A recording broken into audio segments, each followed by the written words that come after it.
Yeah, not enough offense for the Warriors in this one as Indiana does win it 111-105. Good final call there, NBC Sports Bay Area. And we welcome you into Dubs OT with JD here on KNBR, the sports leader, as the Warriors have lost now for the 10th time in the last 13 games.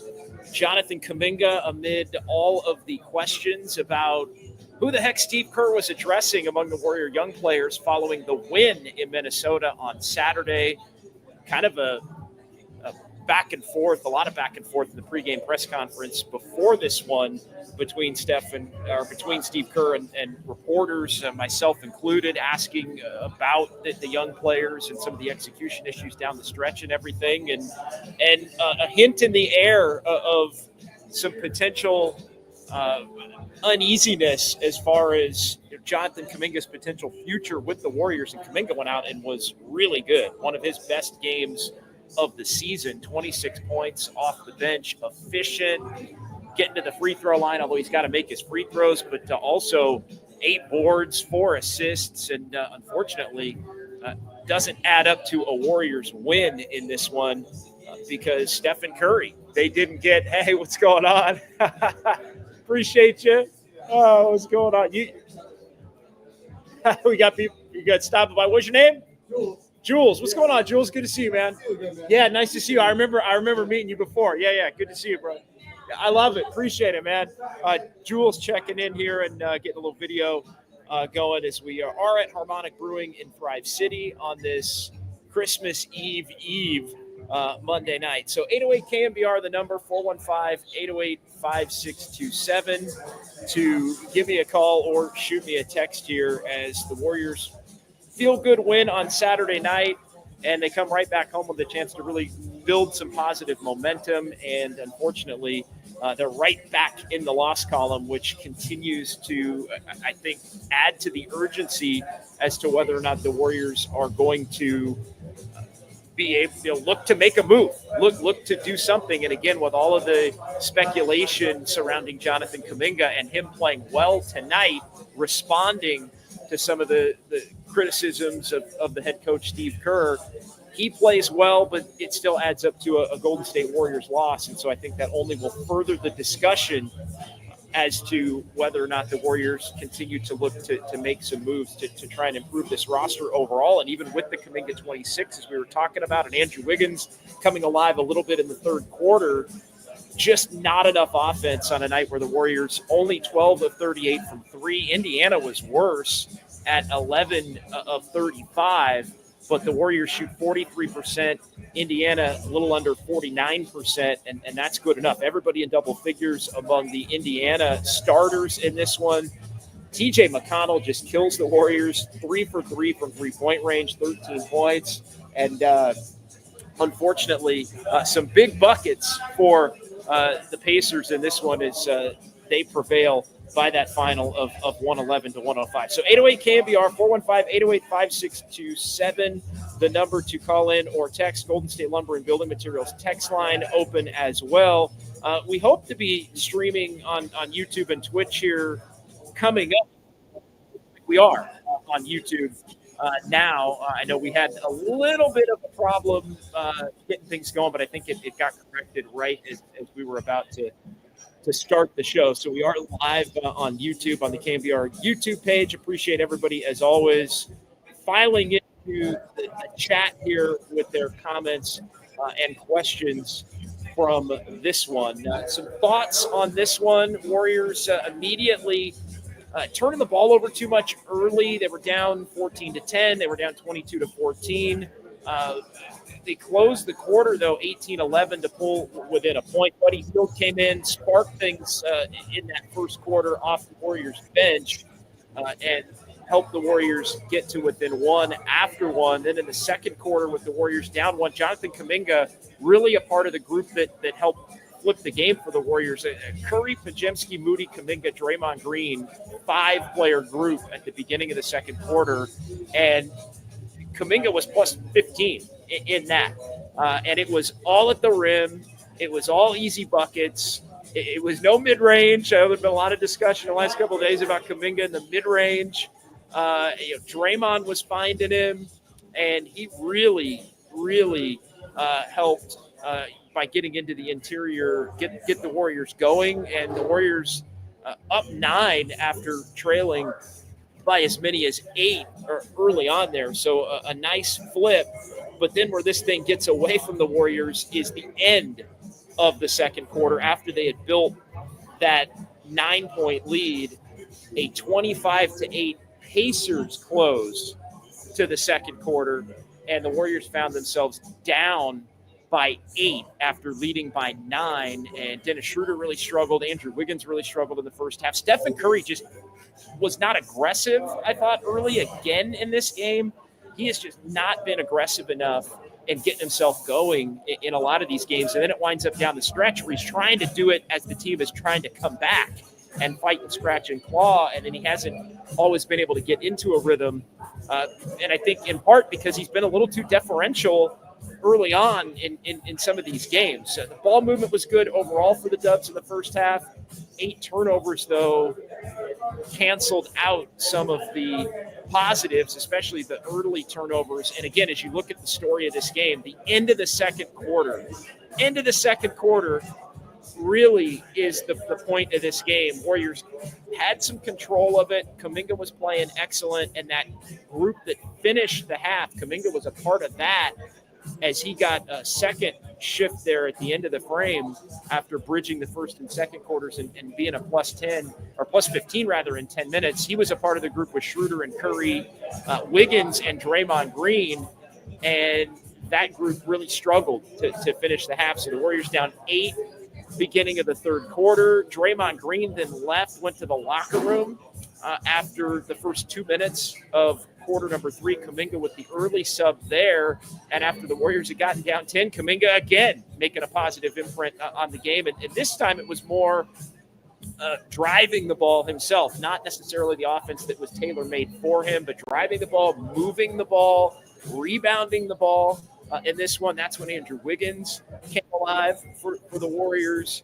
And then that kind of stalled out for Golden State. Steph really the Warriors in that third quarter. Couple of big buckets. Again, Steph trying to find it, but just couldn't offensively. But the Warriors again closed the quarter well after being down by 8 there to end up only down 4 going to the fourth quarter at 89-85. And then it was kind of a back and forth fourth quarter.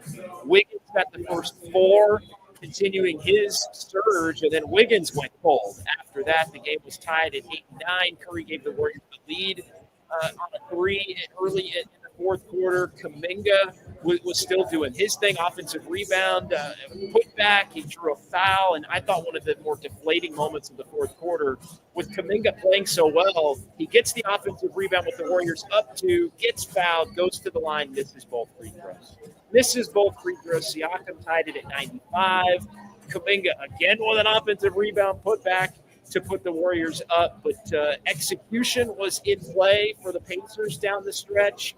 They got a bunch of easy buckets off of some ball movement, some poor rotations that led to some open layups for the Pacers, and the Warriors found themselves in an uphill climb as the Pacers kept them within arm's length. Demhart with a layup to put them up 4. The dagger 3 from Miles Turner after Siakam had missed a 3, and the ball went out of bounds originally to the Warriors. Indiana challenged the call, kept the ball, and then Miles Turner with the dagger 3, 109-104 at that point, and it ends up 115-111 in favor of the Pacers. 808 KNBR, James in San Francisco, our tip-off caller of the night here on a Monday from Harmonic Brewing in Drive City.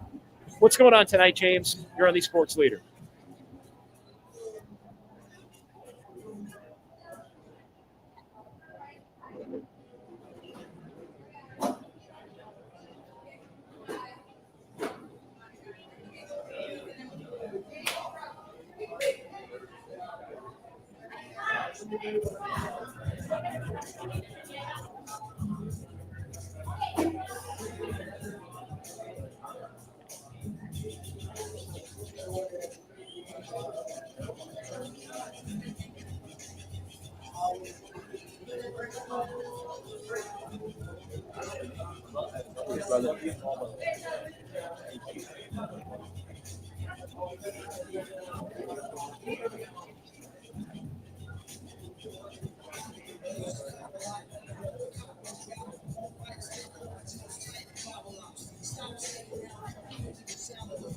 Yeah, I mean, it's a collaborative. I mean, that's the coaching staff. I know it's changed a bunch this year specifically. I mean, historically, Curry played entire first quarters and then subbed out half of the second and fourth quarters, entire third quarters, about the first half of the fourth. It's evolved. I think Curry, as he's gotten older, has required more rest and not, I think, because they want to have him out there a little bit more, a little earlier or for longer in the fourth quarter. He'll get that rest a little earlier now in the first and third quarters, and then come back in theory a little bit earlier in the second and fourth quarters.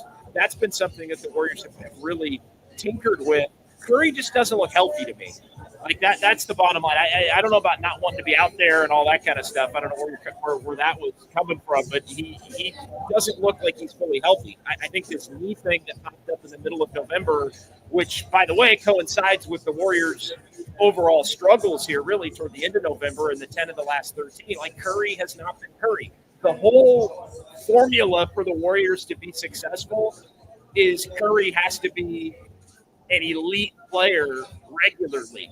That's even with Kaminga doing his thing as he did tonight, and Wiggins doing his thing, and the depth and the balance and all of those things that were working in the first 15 games.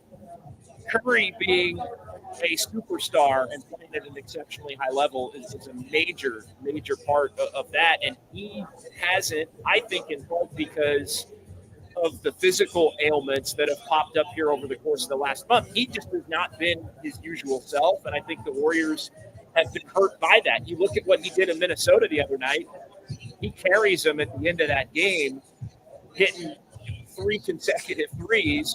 And when he's done that, he did it against Dallas earlier in the year. He had a great game in Boston to help them close out a win down the stretch at TD Garden. So when you look at it, they've needed him to be spectacular to beat good teams because there just hasn't been that second star or consistent second scorer there. When he hasn't been able to do it, unfortunately, the Warriors just have not had enough in other areas, James, to be able to finish these games. And it's unfortunate because tonight I thought the defense was, until down the stretch, good enough for the Warriors to win this. They got a nice contribution from Kaminga, 26, one of the best games I think he's played this year.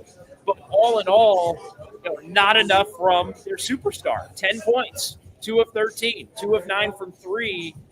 That's not going to do it, James.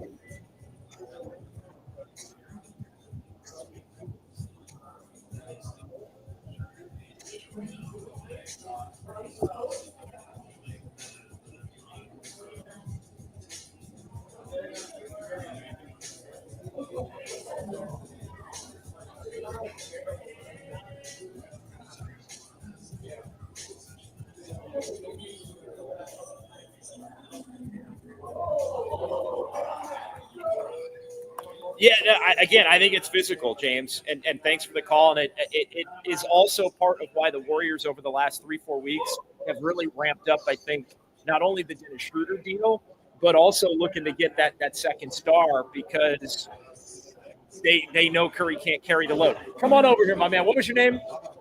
Taylor, what's going on, brother? Good to see you. I'm going to have you step in here just for a second, and you don't have to pop on the mic, but I just want to say what's up. Yes, sir. And give you an opportunity. Hop. You can hop in the shot here and just say what's up there. How are we? Yeah, what's going on, Taylor? Good to be with you, man. Cheers. Yes, sir. Cheers. Give me your quick thoughts on the game tonight. I don't want to spill anything. Absolutely. Yeah, give me your quick thoughts on the game tonight here in Harmon. No, absolutely. And we made the Schroder trade, which is great. We didn't have to give up much, but I mean, Dennis Schroder, he needs to be a 15 to 20 points night per game player if we're going to be serious right here and if we're going to contend, right? But also, I mean, a couple more points on the game. Buddy Hield, I love him. He's a great player, great three-point shooter, but I can't finish near the rim. Yeah, the 3 turnovers in a row there in the second half. Brutal stuff there. I want to just touch real quick on Schroder. Schroder hasn't looked like Schroder in these first 3 games at all. And I know Draymond spoke to the fact that the fit was going to be a little weird. He does things differently than the Warriors are used to doing. Steve Kerr seemed pretty confident that they could make it work. At this point, when he's got the ball in his hands, it does seem like he doesn't look comfortable in the or he looks like the moves that he wants to make take them out of their offense completely. But I think they need to allow him some freedom to be able to do that. Absolutely, and I'd say Dennis Schroder. I mean, him in Brooklyn, obviously, he was the main guy with Medea, Cam, and such. But Dennis Schroder, a lot of opportunity for him in Brooklyn. Him shifting to Golden State, it's going to be a little shift in terms of how the offense is going to be run, how we're going to find opportunities for him. Guy that can get to the basket. We don't have a lot of players on those teams. We know that. So, I mean, he'll figure it out. It's going to be a shift in how we can figure that out going down the stretch, absolutely. But Golden State, we got to look at ourselves here. I mean, how are we going to handle this, right? We're in the West. It's very competitive. We don't make free throws. We know that. Also, do we have a – Freedom's a killer tonight, by the way. Yeah, killer tonight. Hey, thank you so much. We got a few people on the line. I want to give you a cheers. And thank you very much for cheers, brother. Thank you. Appreciate you, man. You too. Again, always stop by, say hi. If you come to Harmonic Brewing in Pride City, and we may even throw you on the mic. A little bit. Yeah, Schroder has not looked like Schroder to this point, and I think that's been a problem. 9 points, 3 of 9, not comfortable. He did show some leadership in the game against Minnesota the other night, and hit a couple of buckets. It's some key points. I thought that was the best game of the 3 that he's played to this point. I guess you kind of throw out the Memphis game, but they have to figure out ways to get him involved and get him involved in ways that allow him to be his most successful, even if it winds up being a situation where it might take the Warriors out of what they do, because they brought him, I think, temporarily to the Warriors to take a little bit of that pressure off of Stephen Curry until they can go find a true secondary star as they scour the rest of the NBA, and also come to grips with the prospect that they may have to trade Jonathan Kuminga at some point. And that was going to be a big storyline of tonight, as Steve Kerr's comments the other night about the mid-range. He doubled down on a lot of that pregame, and it set the table for how is Kuminga going to respond tonight. He responded really well. Warriors wind up losing. I don't get the impression Kuminga's happy here. I don't think he has been happy with the fluctuating role. And he's starting at the 3, then he's coming off the bench, then he's kind of anointed back into the starting lineup. Kerr's not playing 20 minutes a couple of times, and really going at him and Kajemski after a win in Minnesota the other night. I know there were a lot of people that were kind of bracing for, is this going to be the moment in which the Kuminga trade request leak comes out? Like, it felt like if it was going to happen, it was potentially going to happen in the lead up to this game tonight. Maybe it still happens in the coming days. Obviously, all eyes are going to be on the Warriors and the Lakers and the Christmas tilt that they're going to have in the building behind me coming up here on Wednesday. But tonight, I think, only adds both in what was discussed pregame and also by virtue of the way Kuminga played off the bench, one of his best games of the season. I think it only goes to continue that conversation and the debate as to what the heck the Warriors are ultimately going to do here, as they now sit at 15-13. 12-3 has turned into 15-13, and the Warriors have dropped 10 of the last 13. Not enough offense overall, even with Kuminga going for the 26 points. So 808 KNBR 415-808-5627. Appreciate James for chiming in. I appreciate Taylor for saying hi here at Harmonic Brewing. Let's go ahead and pause here, and we'll come back. thoughts from this one. We'll get into the YouTube chat now that we've got everything up and running there. Warriors lose this one to the Indiana Pacers, 111-105. It's KNBR 104.5 and 680. Sports Week.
Hoops Heads, Dubs OT with John Dickinson keeps ballin'. Streaming live at twitch.tv/thesportsleader.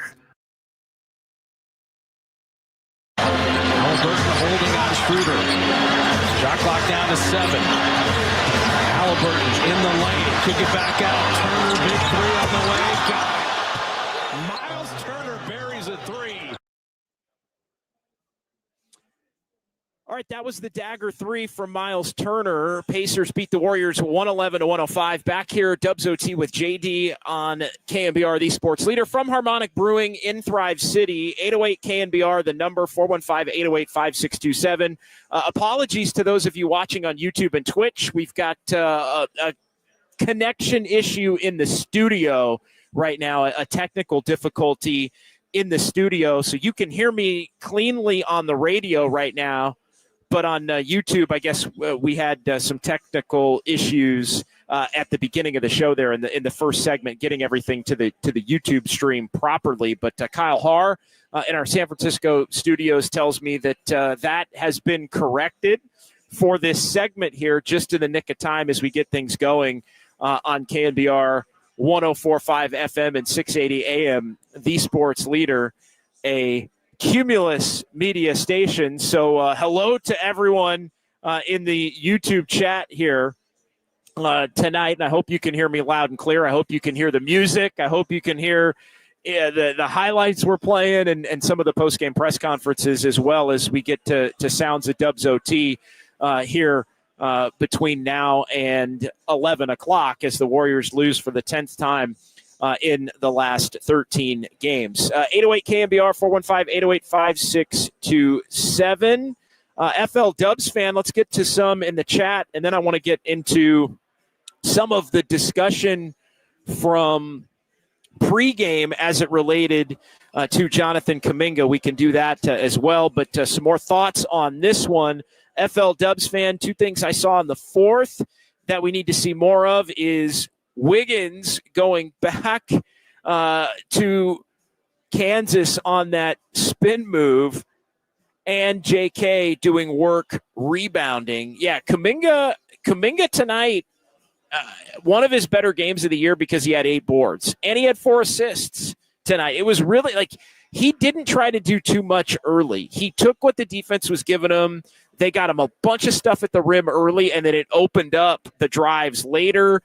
They really sagged off and dared him to shoot a couple of threes. He went 2 for 3 from 3, but Kaminga saw it tonight. He doesn't always see it. Sometimes he's trying to do too much. There was very little, if no, mid-range tonight, which Steve Kerr really wanted to get cut out of his game. He lamented the mid-range shots that were taken by Kaminga in the game at Minnesota, and some of the quick mid-range shots early in the shot clock from the game at Minnesota.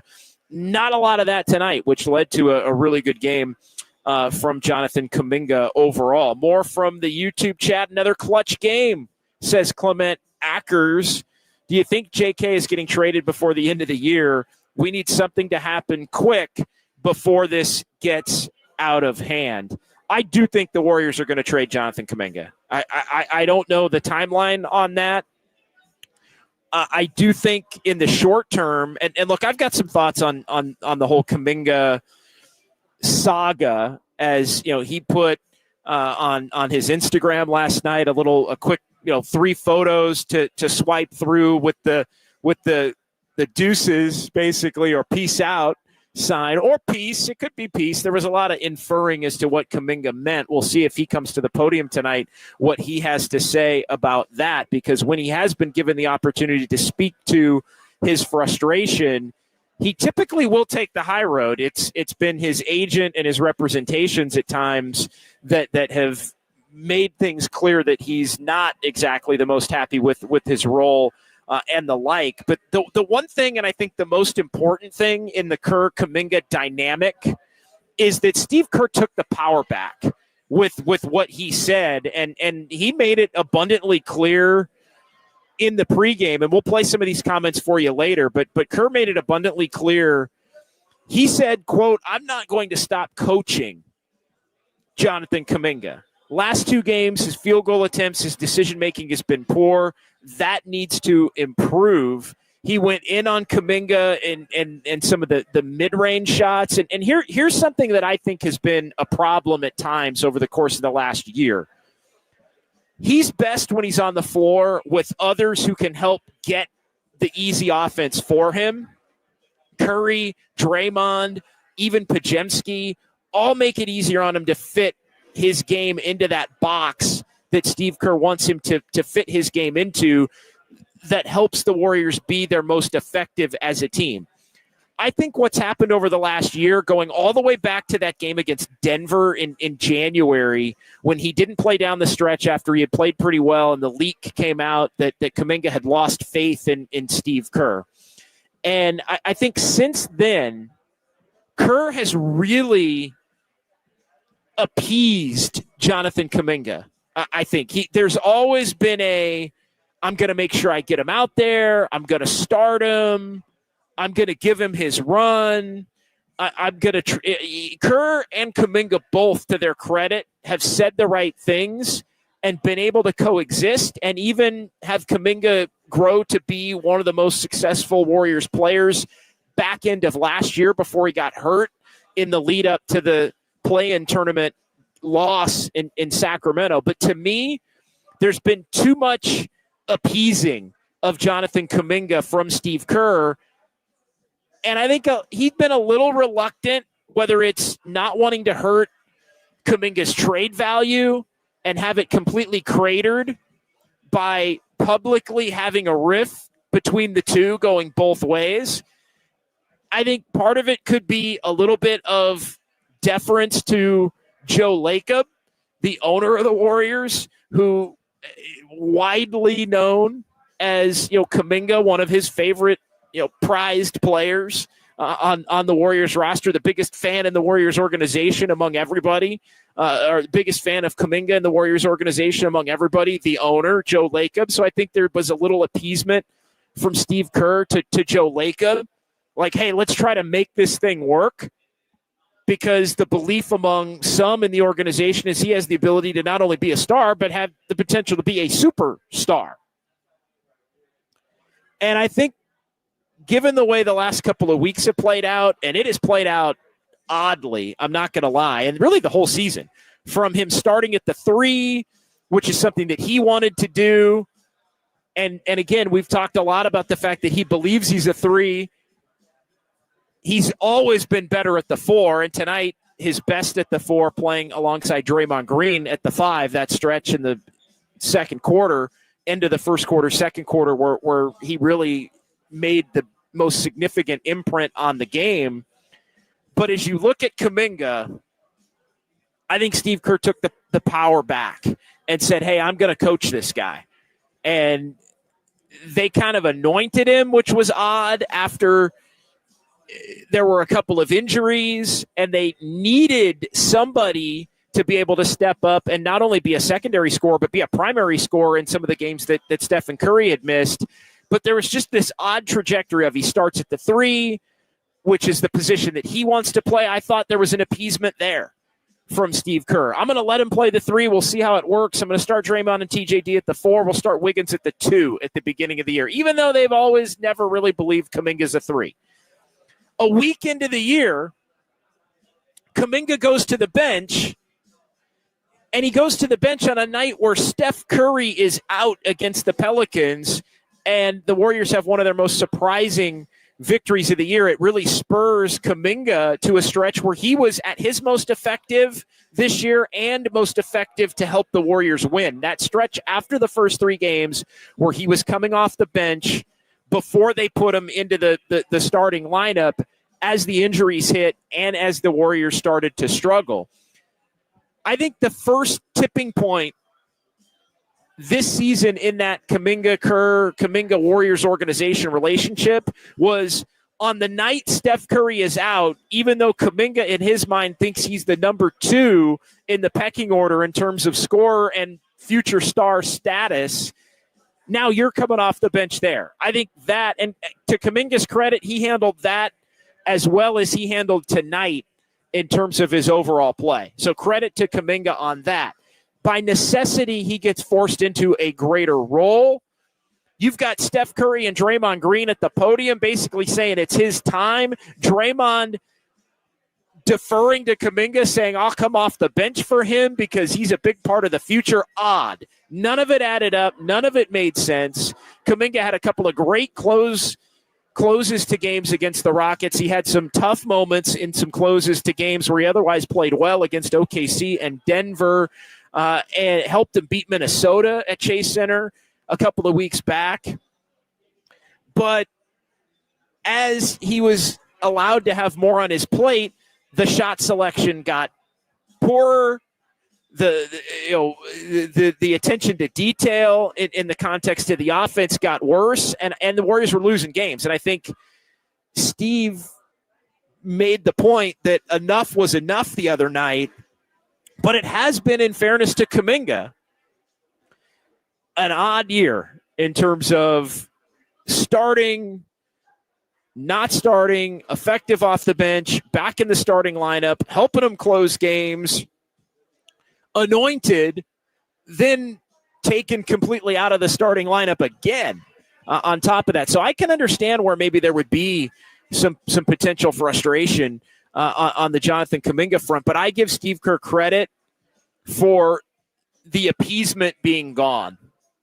I give Steve Kerr credit for basically saying the mid-range has got to go, the shot selection's got to get better.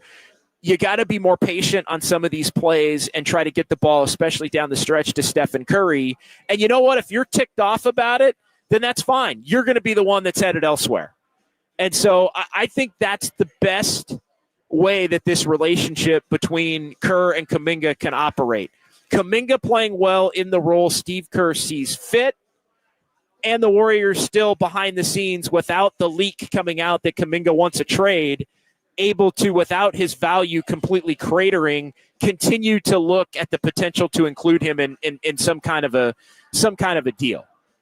And again, what it comes down to for me, point blank, bottom line, into story, Kaminga is at his best and most impactful when he has shot charts that look like the shot chart looked in the first half of this game, where it's basically 5 buckets at the rim, 1 miss at the rim, no mid-range, barely any threes until they dare him to shoot those in the second. He played really well next to Draymond Green, and that's the other point. And I think Steve Kerr did it tonight. Even though they didn't start together, Kerr carved out opportunities for Kaminga to play with Curry, and for Kaminga to play with Draymond Green, and for Kaminga to play with another playmaker in Brandon Pajemski, who has the ability to connect the game. I thought Steve Kerr didn't do Kaminga any favors in terms of some of the tough love he showed after the game Saturday night, and some of the comments that he doubled down on before the game tonight. But I give Steve Kerr credit for going to Kaminga and putting him in better positions to succeed, because I think he really did do that tonight. And Kaminga kept a positive attitude about it and went out there and balled. I thought this is one of Kaminga's best games of the season overall. Now, does that change? Does that now suddenly mean he sticks around, or he's a future Kawhi or Paul George? Absolutely not. Absolutely not. But I think in the short term, even though the Warriors didn't win this game, I feel like the extension of the Jonathan Kaminga relationship with the Warriors, even if it's in terms of days and weeks as opposed to months and years, I think that has the prospect to be extremely beneficial. 808 KNBR, 415-808-5627. FL Dubs fan in the YouTube chat. There is definitely something wrong with Steph. Maybe the tendonitis in the knees, but he should go do a spa week off like LeBron, just recharge his battery. I mean, they've tried to give him time off. They have tried to give him time off and rest him here and there, and it just doesn't seem like anything's working. Alpha, another blown lead, JD. Another blown lead and another close game loss for the Warriors. 18th clutch game. Now 8-10, 2 under 500. 12 of the last 14 games have been clutch games for the Warriors. 5 of the last 6. And the Warriors are 3-7 in their last 10 clutch games after a 5-2 start to the season in terms of clutch games. And so, yeah, you look at this, and Alpha adding in the YouTube chat, it's time for the Warriors to follow your suggestion, JD, trading JK for Cam Johnson. No way they're going to give him the $200 million anyway. Yeah, that is one thing I would say, even with the game that he played tonight, it does absolutely feel like that ship has sailed. Rebel to Sounds, turnovers are a killer. Joke's on you, JD. I'm starting to think the Warriors need size. No points off turnovers because of the trees inside. The team construction just sucks. Schroder scored because of Claxton. He said Clarkson, but I think he meant Claxton. Cannot believe, as Harry Chow points out, that the Pacers are 4-0 at Chase. The Pacers are 6-0 at Chase. The Pacers are 6-0 at Chase. 20, 21, 22, 23, 24, and now 25. The 25 season. 6-0 at Chase Center. The Indiana Pacers. Yeah, joke's on you. Warriors needed or Clarkson. Needed Clarkson. Claxton, not Schroder. Well, I think you could get him. I think the Warriors are also looking for a big man. I think the Warriors are looking for a star first and foremost. I think they are looking for a big man that can score and clog the paint, whether it's inside or out. I think they would prefer that to be a big man that can hit from the perimeter. And I also think they're exploring the notion of, are they going to finally have to come to grips with the fact that they're going to maybe have to trade Jonathan Kuminga for someone less than a star. That now, you don't want to do that till you absolutely have to, but what you don't want to have happen in the meantime is to have his trade value crater because another report comes out that basically he's done with the head coach and the like there. Max Lopez, Kerr's not the problem. We're going to move on from that one. That one didn't make a whole lot of sense. Some complaints about the officiating. Yeah, this is a disappointing loss. Indiana on a back-to-back. They played an afternoon game in Sacramento yesterday. They smoked the Kings yesterday. So, I mean, you really think Warriors, even coming back home off the little 2-game road trip, I mean, this is only their third game in 5 days after having basically 1 game in 7 days prior to that. This to me, against one of the few teams that the Warriors are playing right now that's under 500, now 500 with the win. Indiana is at 15 and 15. But this is one of the games that you would view as the most winnable on the schedule here. When you look at the games that the Warriors have played, and Pacers come in 6-11 on the road. Again, they did win yesterday. But this is one that I think you have to get, knowing the Lakers are coming and knowing that you still have to go to L.A. and then play Phoenix. And, I mean, again, the schedule, Cleveland's coming in next week. Yeah, it's absolutely. This one was one that you look, and Halliburton's a good player. I think the Pacers have obviously underachieved.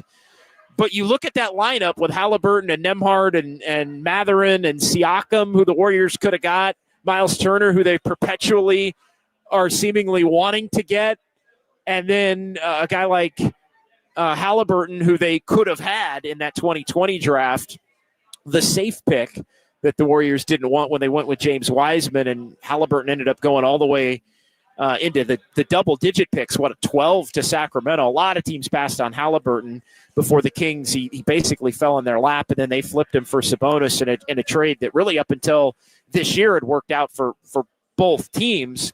But you look at that lineup with Halliburton, Mathurin, Nembhard, Siakam, and Miles Turner, and that's a group that can beat you. And Halliburton was terrific tonight. Mathurin was terrific tonight. Miles Turner plus 18. I mean, you could see why the Warriors would have a lot of interest in a lot of these players specifically, but a missed opportunity nevertheless. And the Pacers did a hell of a job taking Stephen Curry out of the fold. And again, I think the biggest overarching takeaway is Steph. And Max Lopez chiming into the YouTube chat. Part of this loss is on Steph.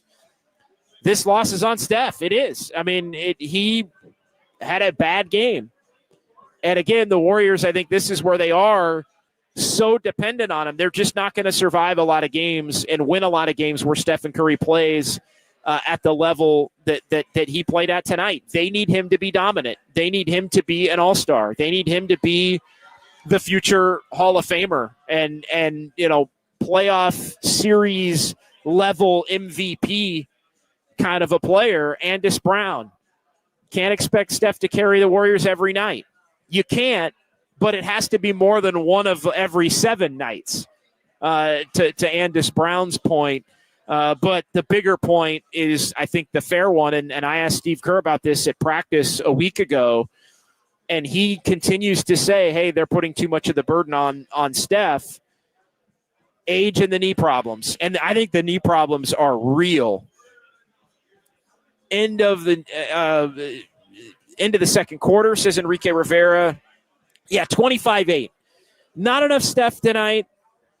Again, he can have a poor game, but he had a bad game tonight.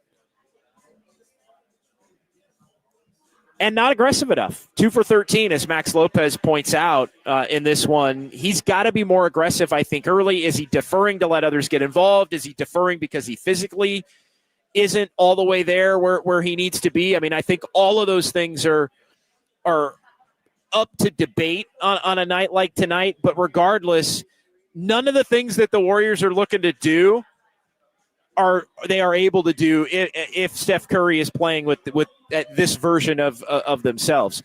Ian in Oakland next here on the Sports Leader 808 KNBR. A couple of phone calls here before we pause again. What's going on tonight, Ian? What's happening, JD? I wasn't even going to mess with you tonight, but let me have it. No, let me have it, brother. Always a pleasure. Man, look, I got to disagree with you about one thing. And here's my disclaimer, man. I don't really want to call you and talk about Kaminga all the time because I don't want you to get the wrong idea. It's not like I don't particularly feel the same way about Kaminga as maybe Joe Lacob does or whatever. But yeah, I get you. I got you. Yeah, there's an in-between ground. There's an in-between ground with where you're coming from. I get that. There's a gray area, right? So yeah, there's an in-between ground from where I am and where you are and where Joe Lacob is. I get that. I get that. And I'll play the mediator. I'm the mediator tonight. So you brought up that, you feel like Steve Kerr has been appeasing Jonathan Kaminga, and I'm calling in to respectfully disagree with that. And because, appeasing Jonathan Kaminga wouldn't be giving him run last year, and then, when he had his little tendonitis flare-up or whatever, and he had to sit a couple of games, all of a sudden putting him back on the bench when Andrew Wiggins comes back rusty from his personal problems and all that kind of stuff and hadn't been playing and out of shape, and all of a sudden he loses his spot. Appeasing Kaminga would not be, we're going to empower this guy, and then 4 games later, 3, 5 games later, whatever, he's back on the bench or whatever. Like, the way that Steve Kerr, while he's talking about, I'm going to coach this guy and all this kind of stuff, I don't see him coaching anyone else the same way. And the problem that I have with that is that, okay, you can look at it like, well, because this guy has that much potential or, we see so much in him, I'm going to coach him hard. That's not the feeling that I get from that. From this situation, rather. I don't think that's what it is either. Ian, I'm going to jump in real quick and I'll let you continue. As always, I love having the dialogue with you. I don't think it's coaching. I think Kerr's fed up, to be perfectly honest. I think Kerr wants him gone. I think the comments on Saturday was Steve Kerr drawing almost a final line in the sand. We can agree to disagree on the last year. I think that changed in the last couple of weeks.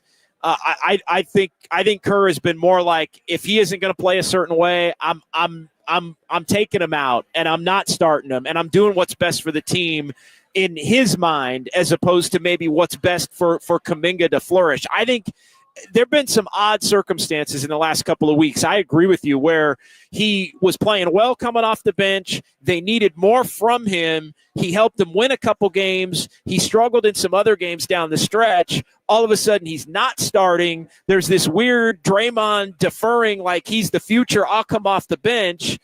Then they get wrecked defensively in a couple of games. They almost anointed him, and then he's barely playing 20 minutes a couple of games after that. The last couple of weeks have ended that, and I think Saturday especially, and the comments that we're going to play that Steve made before the game tonight, I think you can add that to the list. Like I think Kerr reached a point in these last couple of weeks, but specifically Saturday, Ian, where he was like, I'm done with it.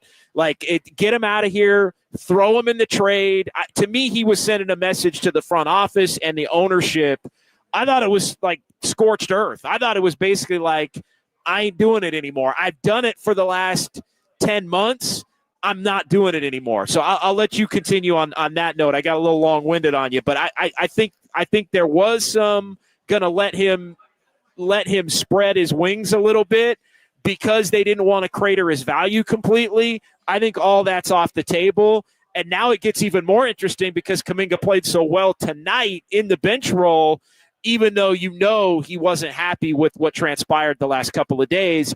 And I've talked to a few people that thought something was going to drop today in terms of trade demand and that is maybe on hold for somehow, hey, we'll work with you if it doesn't get leaked out just today. Like there's stuff going on, Ian.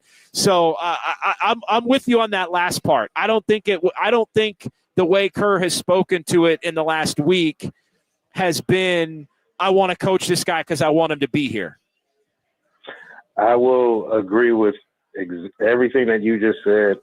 If I were to put on my Joe Lacob hat right now, I would go scorched earth on Steve Kerr, though. That's where you and I, we part ways. Only because what did we get from Steph tonight? We got 2 of 13, right? If he goes 4 of 13, maybe 5 of 13, we probably win this game. What did we get from Schroder? What did we get from Draymond, right? And I'm just throwing those things out there on the table. These are no, you're right. Look, Kaminga played well tonight. Draymond didn't, and Steph didn't. That's just reality. And Wiggins was up and down. Neither did Schroder. No, yeah, Wiggins 100%. gave us a little something. Wiggins gave us a little something. He had a stretch. Yeah, he got it going in the third quarter a little bit, but he wasn't really anywhere to be found in the fourth quarter. And in Steve Kerr fashion, in Steve Kerr on brand. No sooner than Schroder got here, than Kaminga back to the bench in 20 minutes the first game or whatever. My thing about it is, and I'm trying not. I'm gonna not be long-winded tonight.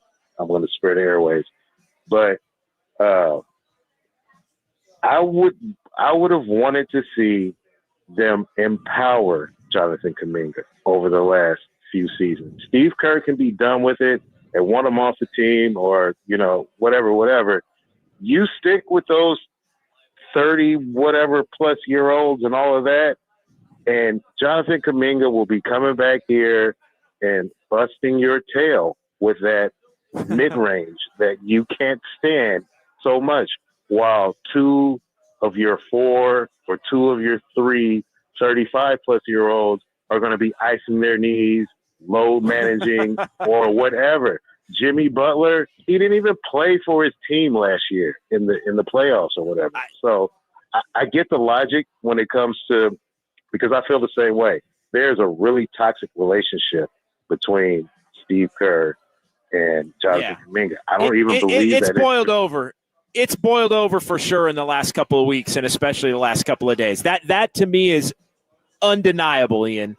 I think Kerr was trying to mask it a little bit. That's kind of what I meant by appease. I think he was trying to mask it. He was giving him opportunities, but picking his spots. He was a lot less direct in when he would, take him out or not play him. He would always praise him, even if there were games where maybe he didn't get the run that he should have or believed he should have. All of that is gone in the last 2 weeks. Gone. And it completely gone. Well, I'm going to tell you what I've noticed what I noticed tonight is you see Steve Kerr with the gruff. He's looking a little gruff with the facial hair. I don't think that I've ever seen that before. No. Yeah, well, we can look at it as a little bit of Popovich. I see a little bit of stress there, because I don't know. I could be wrong, but I feel like this is the first time we've ever seen that. It is the first time. I'll let you in on it, and we don't. I didn't post this to social media, but he actually was asked about it pregame. Believe it or not, and so I'll leave. We'll end on a lighter note tonight, Ian. We'll agree on what we agree on. We'll disagree on what we disagree on. Agree to disagree on what we disagree on. But Steve was asked about it. He said his dog got him. He said he went to pet his dog, and his dog reached up and scratched his face. And so he didn't want to shave because he didn't want to keep opening up the cut from his dog that scratched his face. So he grew the beard. So he's growing the beard out. I bet his dog's name is Jonathan. I'm gonna tell you this. I love Jonathan Kaminga and the idea of his ceiling as a Warriors fan and all that. But honestly, I'm at the point where I wish they would trade him too. I wish they would get rid of him. I think it's going to happen, Ian. Yeah, I think it's going to happen. Let it be and give them exactly what they want, because as hard as he's quote unquote coaching Kaminga and all that, give him and the veterans that didn't give us what we needed tonight, which they can't give us every night, give them exactly what they want. Give them 35 plus years old and then go out there and play against, the Timberwolves and the Nuggets and the Pacers tonight and Oklahoma City. Give them exactly what it is that they want. Let that kid go. It might be Cam Johnson, though. Might be Cam Johnson, Ian. Do you think they win this game with Cam Johnson tonight and Steph going 2 for 13 and Schroder not giving you nothing and Draymond giving you whatever? Probably not. Okay, and that's my point. That's my only point, is that if they've got to find out and see on their own that whether you have a Cam Johnson in there or some other player that you think that you like, but you'll fool around and you'll still get a 2 of 13 from Steph and a whatever Draymond did. I know that he hit one corner three, I'm going to take it a little easier on Schroder because there's an adjustment here, an adjustment period and all that. But it hasn't looked good, though, Ian. It hasn't looked good. Ian. I'm going to tell you. Give the fans what they want. Give the fans what they want. Okay. Thank you. I'm up against it on the break, so I appreciate you, man. Always respectful, always appreciated, always welcome on this show, Ian. 808 KNBR, the number. We'll pause here. We'll get back to the YouTube chat. I also want to get to Blair. Blair, you're coming up right out of the chute here. Quick timeout. Sounds of Dubs OT. We're coming to you from Harmonic Brewing. Warriors lose this one to the Pacers. As they have dropped 10 of the last 13, 111-105 the final. It's KNBR 104.5 and 680, the sports leader.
This is KNBR, and this is Dubs OT with John Dickinson, streaming live on YouTube at KNBR 1045. Come on, Steph. Good help by Trace Jackson-Davis. Trace played the D. He did draw the foul. He made it. He went up. He regathered. He flipped it in. And he's going to shoot a free throw. TJD looking like Kyrie on that one. Yeah, TJD's been finishing of late. You hear Fitz and Kalena on the call, NBC Sports Bay Area. Welcome back from Harmonic Brewing in Thrive City. It's Dubs OT with JD. Warriors lose again, this time to the Pacers, 111-105. Again, odd, strange but true. The Pacers unbeaten in the history of Chase Center. They've played here 6 times in 6 seasons. They've won all 6 games, and they win tonight by 6 points. 808 KNBR, we're going to get back to the phones here. Want to say a big thanks to Dean as well as Juan for checking in. And what was your name? David. And David checking in as well. Big thanks to everybody who stopped by here to say hi. And we are cheers. Kolsch number 2 for those scoring at home. Kyle, back in our San Francisco studios. Let's get back to the phones. We'll get more from the YouTube chat. Blair and Willows, appreciate you holding on, Blair, through the break. Ian took a lot of your time, so I wanted to make sure we got to you quickly. Blair, you're on KNBR. Hi. What's going on, Blair? Willows.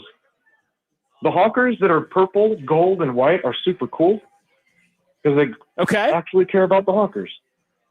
Go Warriors. The Hawkers? The Yuba City Hawkers? The same ones, but in Willows. In Willows, okay. So the Warriors didn't win, and that's all right, because as long as you get home to the person you love, that's all that matters, because there's at least one person on this planet that cares about you. So I said earlier, what do you want from Burger King? I hope so. I'm your Uber driver, so where are we going? All right, Blair, thanks, man. Blair waited all that time. Have a good night. Blair waited all that time. He's just running material. Thanks, Blair. 808 KNBR, the number. Some people, you wait 20 minutes and then you wait through a 5-minute break to just run material. But yeah, I remember the Yuba City Hawkers. I played actually against the Yuba City Hawkers in high school. But yeah, not sure about Willows. More from the YouTube chat here on this Monday night as the Warriors lose by 6. Enrique Rivera, 3-9 in the last 12. It's actually 3-10 in the last 13 now. I've never seen a team own the Warriors at Chase like the Pacers, says Andis Brown. Yeah, they are the only ones, undefeated, never lost. The Warriors have beaten every other team in the NBA at least once inside Chase Center since Chase Center opened back in the fall of 2019. Enrique, Dubs need another legit scorer. Joke's on you. Steph had some horrible shot selection. I thought he took some quick ones as he was trying to work himself into a rhythm after he spent the bulk of the game deferring and not being aggressive. I think he has to be more aggressive. And look, if he's not healthy, then that might be part of the reason why he's not being aggressive. But I think he has to be more aggressive top to bottom. Rebel to Sounds, Wiggins got to make those threes when Curry passes the ball to him. Yeah, Wiggins missed some open ones at key points. Wiggins was cooking a little bit in the second half, and then he would get the open three, one that could have put the Warriors up, one that could have drawn the Warriors closer or expanded their lead, and those were the ones he missed. The game hung every time the Warriors got to a point where it was basically a one-possession game in their favor in the fourth quarter. Drew, how is Kerr not the problem? He's not running plays for anyone besides Steph and doesn't have any trust in his young talent. I don't know that I think that's strong. They run their offense. And again, they want, even if Steph isn't the guy that's going to be doing the scoring, they want his gravity and him as a threat to open things up for other players. That's just how they play. I will say this, they do have to get Schroder more involved in ways Schroder can be effective. The Schroder thing, early alarm bells. I'm calling it right now. Early alarm bells on the Schroder acquisition, and I loved the Schroder acquisition. I thought it fit. I thought he had the ability to be different in ways the Warriors need him to be different, but also fit in. And again, it's 3 games, no full decision on it, but it hasn't looked good, and they got to fix that. Oh, I think he can play well with Kaminga. He wasn't really out there with Kaminga. Kaminga plays his best when he's out there with Steph and Draymond. So Kirk carved out lineups there. He's got to carve out lineups for Schroder to be Schroder. But I don't think, again, the Warriors have a style of play that's been successful at the championship level for over a decade. Kerr is not the problem. But again, this is also not a championship level roster with 5 future Hall of Famers as he's had in different junctures of his Warriors tenure. A lot of complaints about the Warriors being small, back and forth on Kerr, regulator. Kerr ain't the problem. Roster just isn't good enough. Aging star, team full of one-dimensional decent players. The 12-3 start was fool's gold. The 12, I don't know if the 12-3 start was fool's gold. It's a different team now. They play better. Thank you. They've played better teams, which is part of it. They've been more injured, which is part of it. They lost DeAnthony Melton, which is part of it.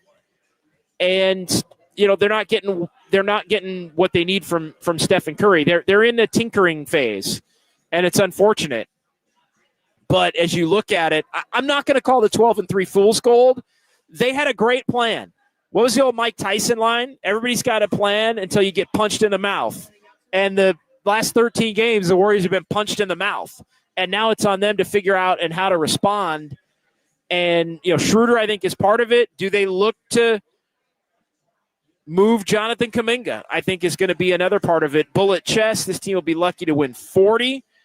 I think the Warriors deserve credit for their initial plan. I think their initial plan this season was sound. But you knew that initial plan wasn't going to last for 82 games. Now they have to make that adjustment. Joke's on you, Steph. Taking a fadeaway 3 early in the clock down 2 is a decision. Not a great one, but still a decision. Appreciate you, Juan. Appreciate you. Everybody stopping by, saying hi at Harmonic. Always love our Dubs OT devotees here on KNBR, the sports leader. Max Lopez asking, JD, what was the inside scoring breakdown? I feel like everyone's complaining about being too small, but we out-rebounded them, and I bet 1 in points in the paint scoring. I'm going to check that for you right off the bat. It was close. The Pacers did win 52-50, so the Warriors didn't get slaughtered in the paint. You look at this one, really, it was 2-point field goal percentage was the difference in the game. 2-point field goal percentage, the difference in the game. The Warriors were 52% on twos, which is good. 27-52. 52% on twos. They scored 54 points.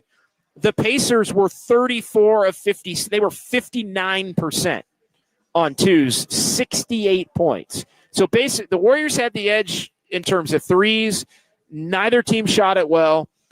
The Warriors had the edge of free throws tonight, which is unusual, 15-10. Although the Warriors still missed 6 free throws. They shot 21 free throws. Warriors shot 21 to the Pacers 11, shot 71%.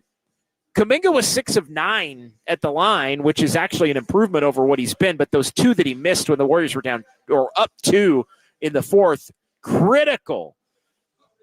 But the 2-point shots is where the Warriors lost this one. Did not get dominated in the paint, did not lose in the paint as well. Dean, you want your camera time, brother? Dean wants his camera time. Dean, I appreciate you, man. Thank you for stopping by and saying hi. Quick thought. I'm going to turn this over. Quick thought on the game tonight, Dean. What stands out for you, brother? Mildly disappointing. So we thought we should win this game, right? This was one. Yeah, Pacers are under 500. I think they're underachieving, been injured, but under 500.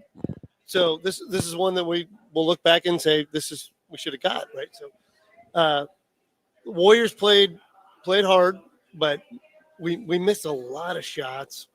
We should have taken this game, and on 8 out of 10 times we should have taken this game.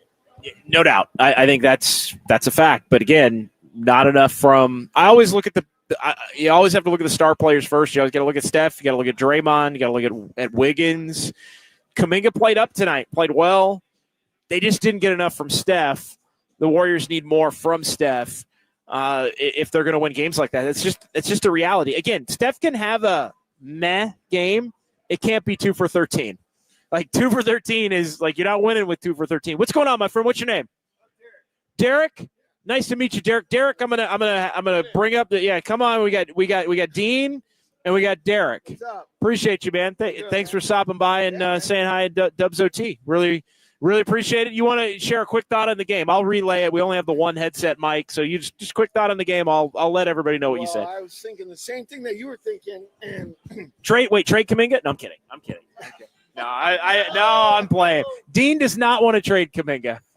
Dean does not want to. No, I'm kidding. I'm kidding. All right. Derek says superstar for Kaminga. Don't trade him. I think so. Okay, tonight's game. One of the most athletic, and Steph, I think, was wearing the green shoes, so that was a problem. Okay, you don't like the green shoes. No, I don't like it because he doesn't play well enough. Okay, yeah. Okay, that's fair. What do you end up having? 10 points? It was not good. It was 10 points. It was 2 of 13. We were just 2 of 13 is not it. No, like that's for him. It's just, and we can't let Draymond shoot. That's the other thing. Well, teams dare him to shoot, but he's been willing. I mean, look, I'll give you another one. Yeah, and then it was 0 for 5 after that. And then I'll tell you where Warriors lose tonight. Wiggins 1 for 7 from 3. Yep. He was 6 for 9 on 2s tonight. Yeah. 1 of 7 from 3. Draymond 1 of 5 from 3. And you're right, he hit that first one, and then it was downhill and from that point. Whenever he makes shots, we win. And when he does not make shots, no, it's sometimes it is as simple as that. All right, yeah, Derek got his, but Dean, go ahead. John, the bottom line is if Steph scores 10 or less points, you're not winning.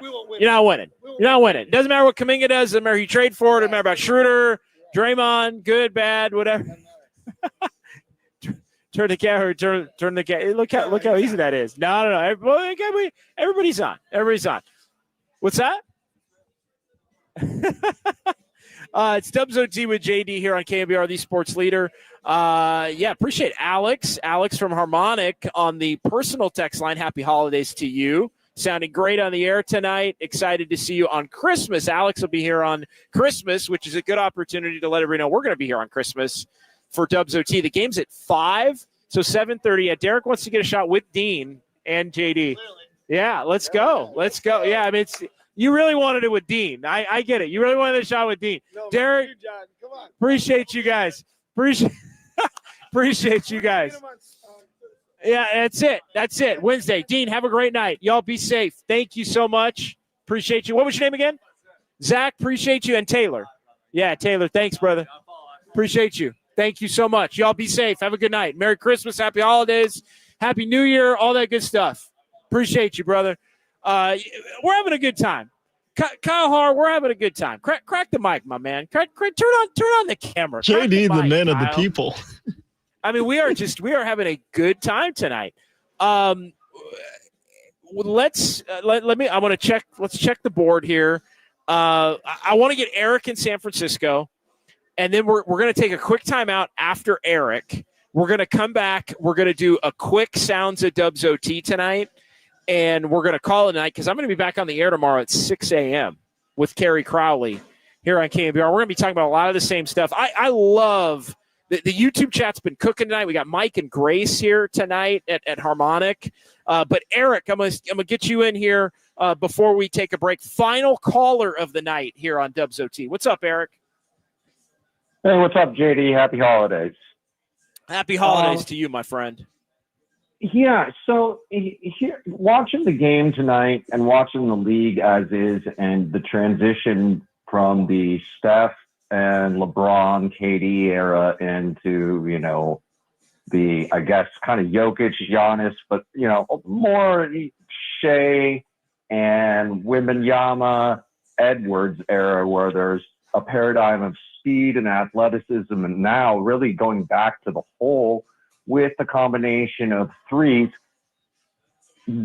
I just don't see any trade out there where Steph with double knee tendonitis, we're going to do anything in the playoffs. It's the same paradigm that's facing the Lakers. And I just don't see any reason that we shouldn't play out the season, start Kaminga unless Kerr is absolutely done with him, which I agree with you he could be, and then do a sign-and trade or figure it out then, because we've got one shot at making a trade. One. And why make it mid-season when we have an incomplete information set and there's absolutely no trade out there? You're telling me Jimmy Butler is going to get us to a title? That's the only big name that's out there. And Cam Johnson, what? So that we can be the 6th seed and lose in the first round? I mean, I just don't see why we would shoot our bullets on Cam Johnson. So if we can't do anything this season, why not gain more information and then make a decision in the off season when there's more flexibility, because you've got the taxpayer or non-taxpayer MLE. We can maybe bring back Melton. We'll know more about Moody won't have the poison pill attached to him, so he's a more tradable contract. We'll know more about Pods. We'll know more about Kaminga, and we get 2 additional first-round picks that get freed up because the Stepien rule allows us to now trade 2 more first-round picks. So we'll have up to 5. So I just don't see any reason to do a trade in the middle of the season that gets us to maybe the second round, and then we have no assets to trade going forward. And where are we? So, do we win the title in 22 if Steph doesn't get his foot hurt and get 6 weeks of rest heading into the playoffs? That's a fair question. I mean, that you're right. It might, but again, why were they good enough to allow for that to happen? Because they got off to the 18-2 start and they were 41-13, and they could carry the losses that they took while Steph was getting healthy and resting and had enough in the tank for that playoff run. Eric, great points. All great points. I don't know that there is a move that makes the Warriors a title contender, but I think it stops short of title contender or bust, I think, for this team. I think it's more make some noise in the playoffs, I think, is more the bar. But they are going to have to evaluate all of this in the next 6 weeks. How much do they want to press? And thanks for the call, Eric, to make the move now versus the offseason. And a bunch of people in the YouTube chat chiming in and saying, hey, they did this last year. Kick the can to the trade deadline. Don't make a move in the offseason. Kick the can to the offseason. Don't make a move in the offseason. Kick the can to the middle of the season. They've got Schroder. Are they going to make another move? There's also a point to be made if this team doesn't get significantly better in the interim while they're trying to figure it out. Do you just go the other way? That's also meaning don't trade anybody or look to get younger. That's also in play. All right, quick timeout. We're going to come back. We're going to wrap it up. We'll get a truncated edition of Sounds of Dubs OT and some fun with numbers as the Warriors lose 111 to 105. And it is Dubs OT with JD here on the Sports Leader.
This is Dubs OT with JD. Time now for fun. I'm a fun guy.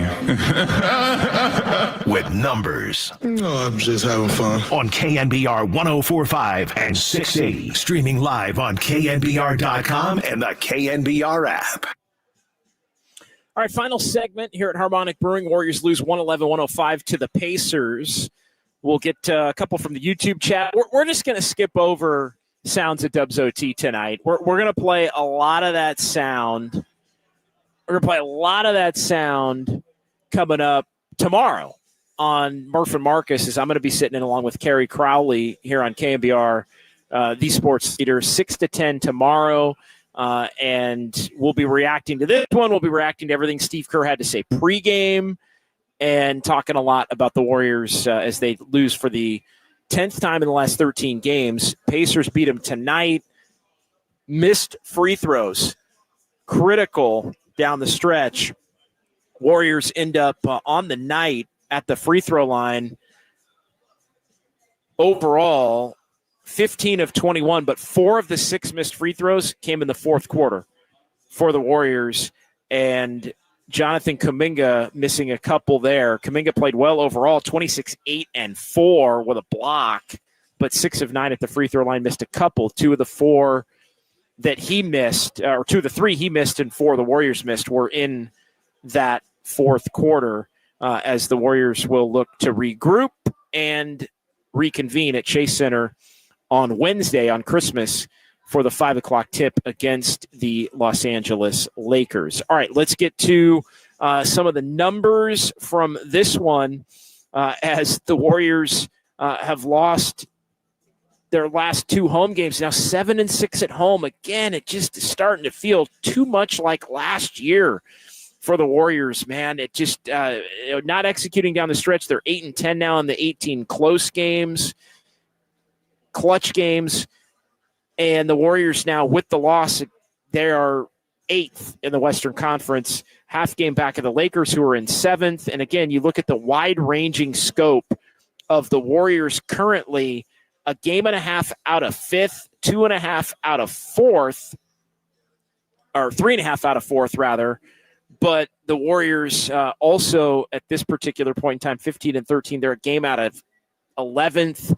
They are 3 games out of 12th, with Sacramento down at 13-17 here after losing what the Kings have dropped 4 in a row after they had worked their way back to 500 after a poor start to the season. Pacers undefeated at Chase. We've talked about that one a couple of times. Indiana's won 5 of the last 6 regular season meetings overall against the Warriors.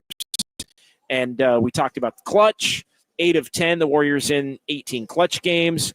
Warriors now 0-9 when they trail after 3 quarters. So trail going to the fourth quarter, they were down 4 going to the fourth quarter tonight, and they lose this one. 17 different starting lineups for the Dubs. It was TJD with Draymond, Wiggins, Schroder, and Stephen Curry tonight. 17th different starting lineup. I think we are going to continue to see this starting lineup moving forward until somebody gets hurt or Steve Kerr decides he wants to tinker again. Jonathan Kaminga, one of his best games of the year. And again, I've said it a lot. You have to give Jonathan Kaminga credit. I'm sure he's not happy with what's transpired over the course of the last week and a half, 2 weeks, but he handled himself like a professional, went out, scored 26 points. So give credit where credit is due to Jonathan Kaminga for scoring the 26 points. TJD, Warriors are better with TJD starting. I think that much we know is true. They're better with Kaminga coming off the bench. 13 points, team high, 8 boards in this one for Trace Jackson Davis. And then you look at Steph Curry, tough night for Steph as he ends up in this situation where he scores just the 10 points in this game on 2 of 13 shooting and 2 of 9 overall from 3-point range. 5 boards, 7 assists, 3 blocks for Steph Curry in this one. And here's one more. We'll close on this note. Dennis Schroder is we talked about it not being good for Dennis Schroder and the Warriors. How about this number? Schroder is a minus 65 in his first 3 games. Now, a lot of that is the game against Memphis on Thursday. Minus 65 in his first 3 games. And it is not fit. And the eye test has led to that. I mean, the eye test equates. It has looked that bad here in the early part of the year. Minus 65. They got to get that corrected in a big time way. A couple other thoughts here to close things out. I just looking at some lineup things. I do think the Warriors are better with TJD starting next to Draymond. I think Kaminga and Looney play well together. I think Kaminga and Draymond play well together. And those combinations need to continue to be a part of the equation for the Warriors. Podziemski with Kaminga works. Curry with Kaminga works along with Draymond Green. But trying to filter through and find the different lineup combinations that click, I think is important here. Even in a loss to try and move forward and figure out how to right this ship. Again, I still think the Warriors are going to be looking to move Kaminga, and I'm not sure why. I'm a little surprised that it didn't leak out. Kaminga maybe requesting a trade. Maybe they're saving that for Christmas and the lead up to the game that's going to have a lot more eyeballs on it at 5 o'clock between the Warriors and the Lakers. After Kaminga, again, credit to him, went out and played like a true professional. Wrapping things up in the YouTube chat here before we call it a night. Bullet Chess, Lakeup thinks he's the reason they won titles. So trade Steph and rebuild. Lakeup will carry us. Yeah, I don't know about that one. Moses Moody could have played more tonight. Shocker. How many times have we said that? Moses Moody back from injury. And he was out there with Kaminga and Podziemski and Steph and Draymond. That was the Warriors' best lineup tonight. The Warriors' best lineup on the court tonight was Steph with Podziemski, Kuminga, Moody at the 3, Kaminga at the 4, Draymond at the 5. That was the Warriors' best lineup tonight. Moody only 10 minutes plus 16. It was that group that flipped the game into the second quarter, particularly into the first quarter, beginning of the second quarter. The starters plus Kaminga for TJD, a minus 17. After Kaminga had been a plus 15 in his first stint, he ends up minus 2 despite scoring the 26 points overall in this one. JD, Pacers are a very good team. Halliburton, Bucco Sports chiming in. Pacers have underachieved to this point. I think that's fair. No Cap 757. Being honest in the assessment here, this is what happens when you let old, bitter, jealous, washed vets run your front office and traded your future away in Jordan Poole. That's right. Our buddy No Cap's a big Jordan Poole guy, as he has had a bounce back year, and in fairness to him and credit to him. And that I don't think the Warriors regret the move to move on from Jordan Poole, but he's having a bounce back year. Big thanks tonight to everybody in our San Francisco studios as well for getting the audio cleaned up. Michael Connell in our digital department for getting the audio cleaned up here after that first segment. Really appreciate everybody in the YouTube chat. GSW Vera, Enrique Rivera, all the regulars. Great stuff. One and all, Joe H. Lakers just lost. Going to take it out on the Dubs. We'll see on Wednesday. Christmas night. So that's going to do it for us here from Harmonic Brewing in Thrive City. Again, best Dubs coverage in the Bay, best post-game coverage in the Bay surrounding the Warriors, and we do it here each and every night on the Sports Leader. Big thanks to Kyle Haar in our San Francisco studios. Excellent job, Kyle. Thank you. Happy holidays. Merry Christmas. We will talk to you on Wednesday. Wonderful job, my friend. Thank you, sir. Yeah, Merry Christmas and happy holidays to all our listeners.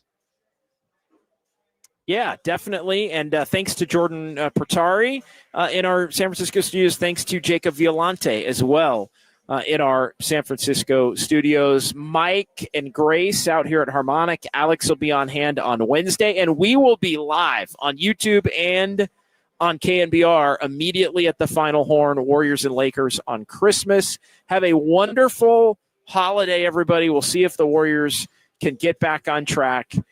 Losing tonight to the Pacers 111-105. It's KNBR 104.5 and 680. Talk to you at 6 a.m. on the Sports Leader. Halliburton holding on Schroder. Shot clock down to 7. Halliburton in the lane. Kick it back out. Turner, big three on the way. Miles Turner buries a 3. John Dickinson. No, God! No, God, please, no, no! Big audio quality show. You are a sicko, and I appreciate you for it because I'm a sicko. I just know they kicked our ass tonight.